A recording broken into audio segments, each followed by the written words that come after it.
সংক্ষেপে একটি কথা বলে আমরা শেষ করব।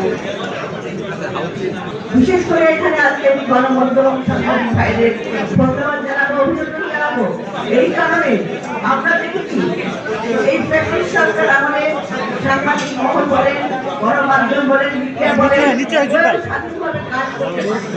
তারপরেও আপনারা যেভাবে চেষ্টা করেন নিজেদের জীবন বিপন্ন করে হলেও যেভাবে আপনারা তুলেছেন, বিভিন্ন কথা আপনারা গণমাধ্যমে তুলে ধরেছেন, যার কারণে সমগ্র বাংলাদেশ একত্রিত হয়েছে। তাই আজকে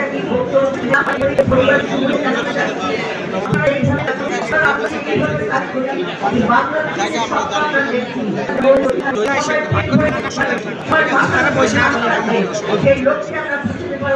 জনগণের শিক্ষা স্বাস্থ্য নিয়ে সুন্দর বাংলাদেশ গড়ে তুলে আমাদের দেশের বেগম খালেদা জিয়া তাকে আমরা সুস্থভাবে অবস্থা ফিরিয়ে আনতে পারবো এবং আমাদের তারেক রহমান সাহেব ফিরে এসে আমাদের নেতৃত্ব দেবে।